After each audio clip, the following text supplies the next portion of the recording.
Videos రెగ్యులర్గా రాకపోవడానికి కర్త కర్మ క్రియలు ఇగో వీళ్ళనులా. వీడియో ఎడిటింగ్ చేద్దాం అనుకున్న ప్రతిసారి ఇదే కథ. ఫోన్లు ల్యాప్టాప్లు పట్టుకుంటే చాలు ఉరికొచ్చి దాని ముంగడ కూర్చుంటారు. నేరి మా చిన్న పాప అయితే ఘోరం చేస్తుంది. అయినా దాన్న ఏం లాభం లేండి, పెద్దదానికే బుద్ధి లేదు. ఫస్ట్ నాకు బుద్ధి లేదు దానికి నేర్పించినందుకు. మా బావ అయితే పెద్దది ల్యాప్టాప్ పెట్టుకున్న ప్రతిసారి నన్నే అంటాడు, నువ్వే నేర్పించినావు కూర్చో. ఆయన లేనప్పుడు అది చేసే అల్లరి ఎట్లుంటుందో ఆయనకు తెలిస్తే ఆయనే ముందు పెట్టేటోడు. సరేలే ఏదో 4 రైమ్స్ పాటలు నేర్చుకుంటుంది, మంచిగా పాడుకుంటుంది అనుకున్నా. బట్ ఇంత ఘోరం చేస్తుంది అనుకోలేదు. అంతగానం అసలు అది ఏం చేసిందంటే, కష్టపడి ల్యాప్టాప్లో వీడియో ఎడిటింగ్ నేర్చుకున్న కొన్ని వీడియోస్ అయితే ల్యాప్టాప్లోనే ఎడిట్ చేస్తూ ఉన్నా. అయినా కూడా ఆల్మోస్ట్ 2 hours కష్టపడి నేను వీడియోస్ అన్ని ఎడిట్ చేస్తే అవన్నీ ఎరేజ్ చేసి కూర్చున్నది. అసలు దీన్ని ఏమనాలో నాకైతే అర్థమైతే లేదు. ఇప్పటి నుంచి ఫోన్లోనే ఎడిట్ చేయాలని ఫిక్స్ అయిపోయింది. ఇంకా మేడం గారు ల్యాప్టాప్ ఒత్తడమేమో కానీ ఓపెన్ చేస్తుంది, యూట్యూబ్ ఓపెన్ చేసుకొని దానికి నచ్చిన రైమ్స్ పెట్టుకొని చూస్తుంది. ఇంకా డాలీగాడు అలిగిండు, అక్కకేమో ల్యాప్టాప్ ఇచ్చిండ్రు అని అలిగింది అన్నట్టు.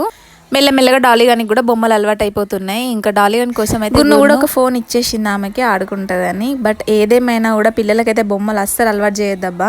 నాకైతే ఇంట్లో పిల్లల్ని ఆడిపియడానికి పెద్దవాళ్ళు లేరు, మా ఇద్దరికి టైం ఉండదు కాబట్టి ఇంకా తప్పక అలవాటు చేయాల్సి వచ్చింది. అది కూడా ఇప్పుడు మానిపిస్తున్నా మెల్లిగా. మీ ఇంట్లో పిల్లలు కూడా ఇట్లనే చేస్తారా? కామెంట్ చేయండి. Thank you for watching. Bye bye.